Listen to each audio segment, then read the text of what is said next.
Okay, hello, I'm Sabalian, a software dev slash creative, and this is going to be a game review. I've done a couple of these, maybe just one. Did I just do the one? Anyway, today I'm going to review a game I have been playing pretty much non-stop for the past 3 weeks.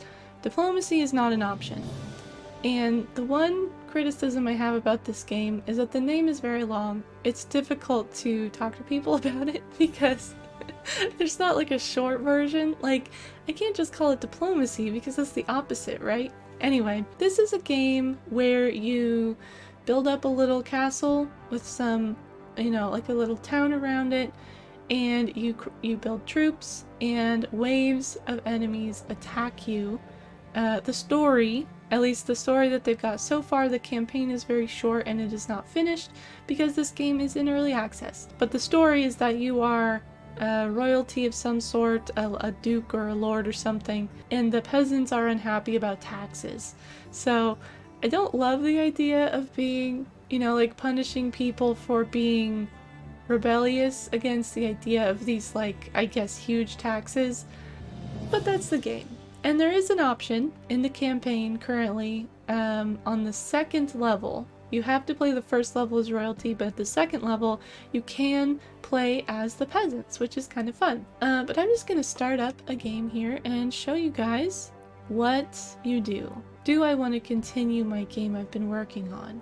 Let's see how it goes. Alright, so I've been working on a challenge mode called the Marathon, where you do 10 waves. It's a very long game.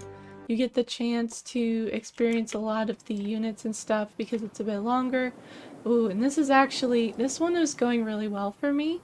So in the center here we have our town hall, and this is the prize. The enemies want to get here.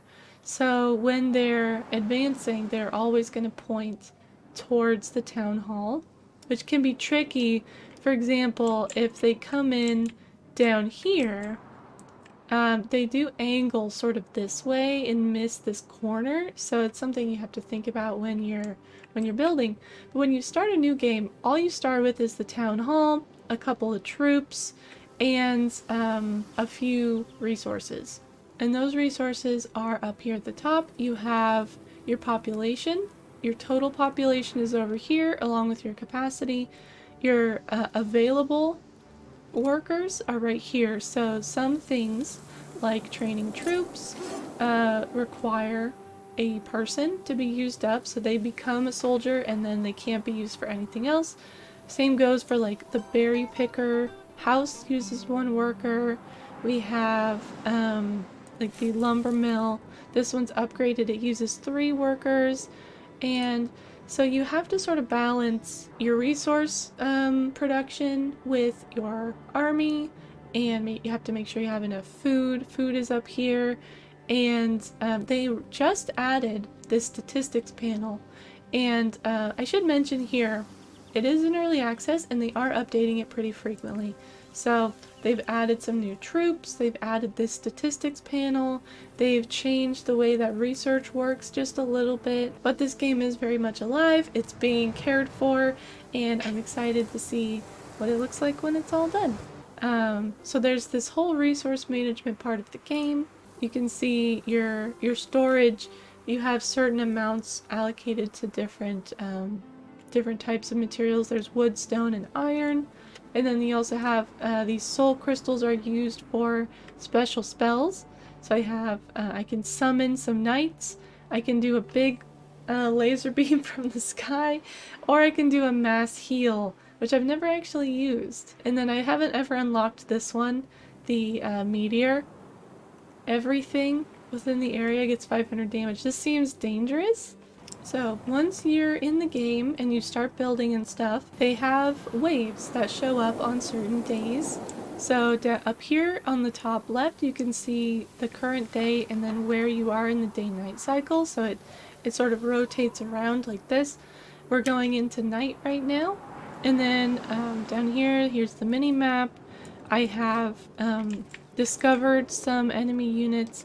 They recently made the fog of war much darker, which I don't like. I don't really like fog of war. But now, look, we have this little band of raiders attacking. These ones with the little skull heads seem to be much faster than the other ones. But I have some crossbowmen here to fend them off. Our fortifications are under attack. Yeah, the narrator's a little bit annoying because he'll comment on things that are like right in the middle of your view as if you don't know about them. And he does repeat himself kind of often. It feels just a little bit much. So maybe they'll turn that down. Maybe they'll just leave it. I don't know. You do you, developers. I can see here, this is the next wave. The enemy squad will attack that day, day 29. We're just rolling over into day 28 right now. Very good. And another thing to mention is that you only get new population at the beginning of a day. So if you do have some houses being constructed to increase that population, you want to make sure that the construction is done before the next day, or you then have to wait a whole nother day before you'll actually get those new people. And oh, now since we rolled into the day before the attack, now we have this timer. This timer counts down to when the enemies will arrive. Or actually, it's when the enemies spawn on the map. It does still take them a little bit of time to walk to your base, but we know they're coming from the top right and the bottom, almost exactly a little bit off to the center of the bottom. So I will definitely want to shore up these defenses here. I think I'm gonna add one of these. Oh, I don't have very good stone production. Where's all my stone at? 1, 2. So I do have 2 stone mines and 2 iron mines. And they have, the mines actually do have an amount, like a capacity. You can use them up and then they don't work anymore. You have to find a new one. So I think I'm just gonna drop down another stone mine because we are hurting a little bit. Just 12 stone. We've only produced 50 yesterday. We're producing way too much wood. I'm not quite sure what to do with it.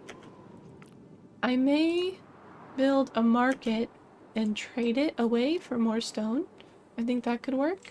And I'm also probably going to want to build more catapults. So I'm kind of at the middle end stage of development here. So I have upgraded my town hall, which will let me upgrade various other things like the barracks. It will let me build stone walls instead of wood walls. It can let you build these upgraded mines and upgraded lumber mills. So I'm kind of in the middle of this playthrough right here. In fact, I'm getting close to the end. I probably won't save this because I want to properly face these next waves, but I'm gonna let you see how that goes because I think it'll be fun to watch. Oh, you know what? Maybe the problem is storage. So when they harvest resources, they have to either walk it to a storage or to the city hall. And because these are so far away, like look, they're walking it over here. Do I want that? No, I don't. I want these to be okay. Gosh, we've got a lot of storage built over here, but I think we're gonna want just one more somewhere. Maybe right there. I like to leave room between buildings because your people do need to get around, and it's hard for them to do that if there's not a lot of room. Especially the catapults. The catapults require a lot of space. Here, I'm gonna build a couple of catapults, and we'll zone this only for stone. So we should fill this up. It'll hold, what, 200 stone on its own, I think. So that'll be good. This is gonna be a rough attack, I think. And the thing I might need to worry about is when they come in from this direction, they may go around this side of the little mountain here. So I'll want to add... Gosh, we're running out of time. I really needed more stone before this. But let's see how we can do. I'm gonna add another little building there. Close up these gaps. And let's see, I'll show you the research page. So basically your research is tied to specific buildings. So Town Hall 1, you can research these things. So there's worker movement speed, builder movement speed, building and repair speed, and then just stronger walls, basically. Town Hall 2 unlocks basically the same things, but just one level up. The barracks gives you some research you can do for your combat units. And then each of these has a cost, so if I hover over this, we can see it costs 60 wood. This one costs 60 wood as well. And then we can also see some things I haven't unlocked, so I have not built a stable. I haven't built an engineer guild rank 2. There's a lot of stuff to unlock. I've never built a university. I think that'd be fun. This is probably like an endless mode thing, because it's really expensive to build Town Hall 3 and keep it maintained. But do I have any research I want to do right now? No, I don't think so. There's also this concept of disease. So actually it does seem like I do have some corpses here that are causing one person to be sick. So I have my graveyard keeper. They're in range, so they must just not have gotten to this one yet. Basically, if your graveyard keeper can't get all the bodies into the cemetery in time, they will turn into zombies. And before they turn into zombies, the corpses will put off like a stink. So like, look, this person just got sick because they're walking through the stink of the bodies here. And so they walk much slower, they work less efficiently until they go to the hospital. So we have 3 people who are walking to the hospital right now. It takes, you know, time out of your production schedule, and we are running out of time to prepare for this attack. I'm almost certainly gonna get destroyed on this, but I think that'll be fun to watch. So I'm gonna move. What am I gonna do here? I'm gonna move these catapults over a little bit. So I'm gonna put them right here. I am going to patch this up a little bit. And these catapults are gonna go down here. I would love to build one more, maybe, if I get the people in time. Where are all my units? Oh, I remember when I logged off yesterday, I was gonna attack this settlement with these units. Didn't do that. We're gonna have to bring them back for this battle. But basically, ranged is great. The crossbows are ranged. They're very fast and very powerful. And then you also have melee, which they struggle a little bit more. I don't usually use a lot of melee during the waves unless they breach the walls, which they almost certainly will. Okay, so the timer has ticked down. You get the big, like, boom noise, and now the enemies are going to approach. The fog of war is pretty thick up here. I have built a couple watchtowers to clear it, but not in this direction, so they'll kind of just be upon us before we know it. Let's build a couple more catapults. So we want 1 for down below, and then maybe 2 more for up top. And then I'm just gonna build crossbows. Alright, this is actually the second video I'm filming today, so I'm a little bit hoarse, but I'm so excited. I love this game. I'd probably be playing it even if I wasn't doing a review, because I've just been having a lot of fun. Oh, here they come. And this is one of my favorite parts of this game, is just the sheer amount of units that they throw at you. It's so intense. This poor watchtower is gonna get destroyed. I haven't found a way around that. They just kind of have to get rebuilt, usually. Oh, we've got a zombie. I don't know where that zombie came from. But I'm just so impressed. They are kind of veering off to a point that I was not prepared for. And it's the same thing I mentioned, where they do angle towards the city hall. Oh, we've got attackers up here as well. It looks like most of them are going to come around this bottom side. And I have not really prepared for this battle properly, so that's on me. But I was trying to do a review, you know? Okay, so we'll let those guys do their thing. They might be okay. This is a bad situation. This down here, this is a bad situation. I'm actually gonna move. Am I gonna move these guys? Yeah, I'm gonna move these guys. We're gonna go They over are here. attacking the walls. Oh, and we do have these catapults done. Gosh, there's not a lot of room here. You can see why I like to keep the space between the buildings, because like these catapults are so hard to maneuver. I'm just gonna put all of my crossbows up here. Our fortifications are under attack. And you can see the structures are taking damage already. It's this is gonna be a big one. And it is a very much a real-time strategy. You can see I'm kind of panning back and forth, things They are are attacking happening. the walls. You can pause it. I take advantage of that heavily. I need to pause constantly to assess what's going on.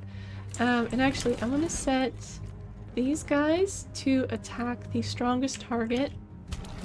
I'm gonna set these guys to attack the nearest target. And they're gonna break through here, but perhaps I can withstand it with these pikemen.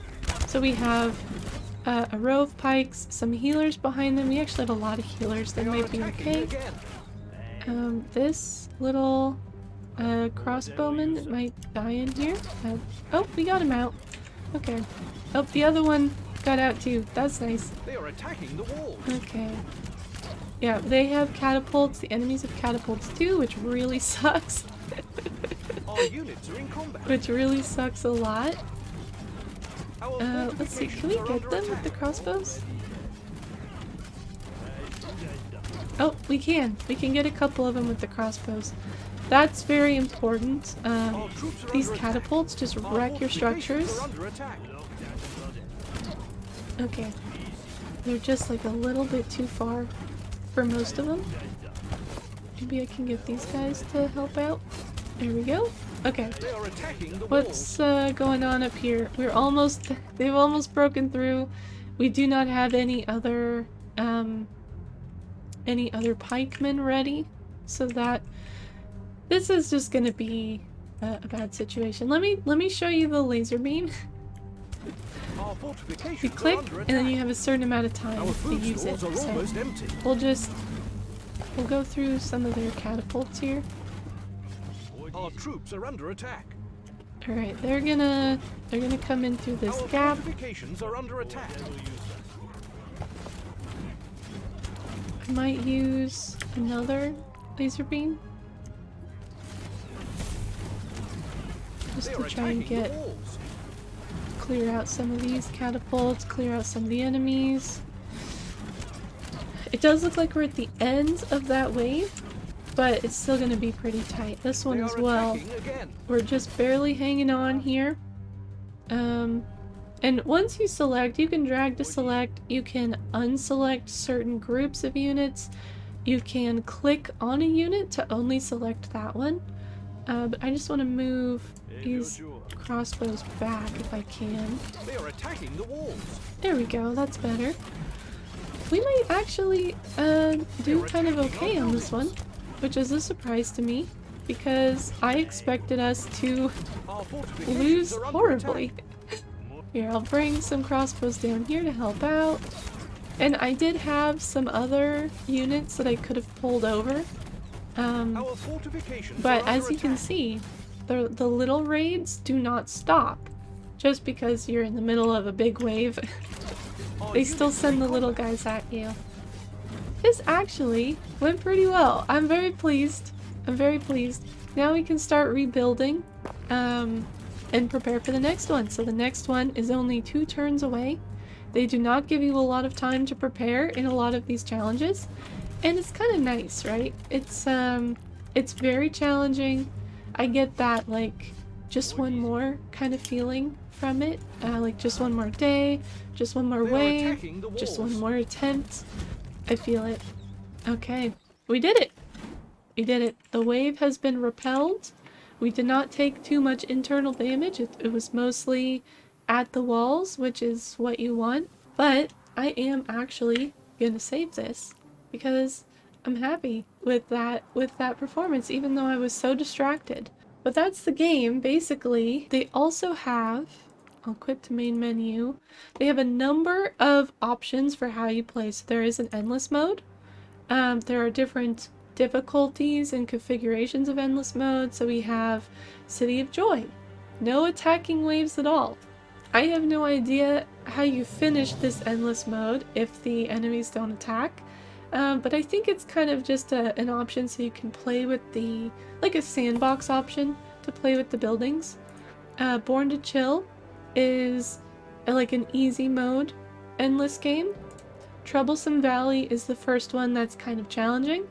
And I haven't done this on this account, but I have done this on stream, so I have a separate account that I use for stream progress. This also reminds me, I have heard this game is like They Are Billions. I've never played They Are Billions. If it's anything like this, I'm sure I'd love it. We have the campaign that I mentioned that is not finished, but there's a lot here, so I think once they do finish like making the campaign, I think it's going to be pretty fun and pretty engaging. And then just challenge. This is what I've been doing mostly is the marathon challenge. I've been doing it on the challenge accepted difficulty. I wonder if Walk in the Park would be something I can actually finish. I've never done anything on ultra hardcore, but each of the challenges has options for the challenge itself and then another option for difficulty. So I could fight peasants, I could fight royalty, I could fight hulks, which I think are just like the big bulky brute characters. And then I can select a difficulty for each one. There's epic battles, just really, really large scale. I haven't tried this one, but it looks really cool. And then we have some just weird ones. So there's a character in the campaign called Scott the Bloody, and this one is just all Scott the Bloody. And there's only one wave, and it's big, and it's all Scott. What's this one? This one is... Oh, this one starts with corpses, and those corpses will periodically fight you, which is interesting. I didn't even see this one before. Oh, no stone and no iron on this one. And then, oh, this one just has one wave, but it's just all the camps.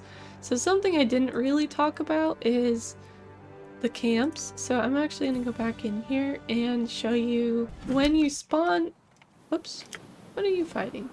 Okay, when you spawn in, you have this map, and then across the map these little camps are dotted around. Most of them are much smaller than this. This is a pretty big one.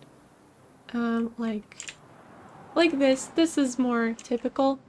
And on the final wave, all of the camps will join the attack. So as you're going through in the moments between waves, it's a good idea to clear out these little camps, because otherwise the ends wave will be very big. Like this one, you can see they've got what, 5 catapults here, and so if we clear this out in advance, that's 5 catapults that won't be in the final wave. Okay, is that everything I wanted to cover? I think so. So that is Diplomacy is Not an Option. I love it. I like how detailed it is, how many options there are for everything.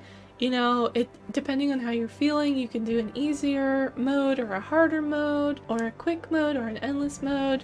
And it's really well done. It runs really well on my computer, which is impressive given the sheer amount of enemies that they're rendering on screen at one time. And then the map is, as far as I can tell, on every mode, it is randomly generated so that you have a little bit of a different layout in terms of mountains and rivers and where the resources are.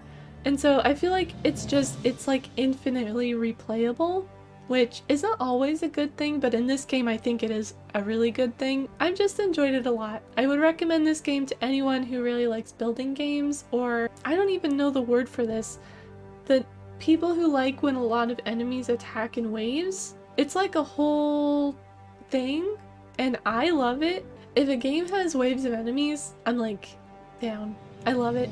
I don't know what it is. I think it's the cycle of preparation and action that, like, I've incorporated this into my game as well. I just find that rhythm really satisfying. I don't know what it is.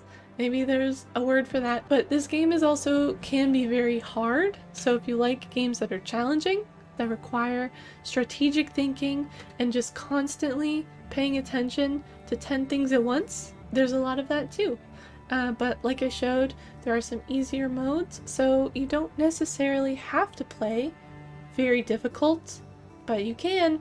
So the game has made itself accessible to a range of players, and I really like that. I think that can only be a good thing if you open up your game to be played in a variety of ways, because people don't all like the same things. And that's, you know, that's normal, that's perfectly fine. I'm gonna end the review here. I feel like I could talk about this game for hours. I would recommend it. I love it. It was pretty cheap when I got it. I think it was like $15. Definitely worth it. I'm over 100 hours at this point.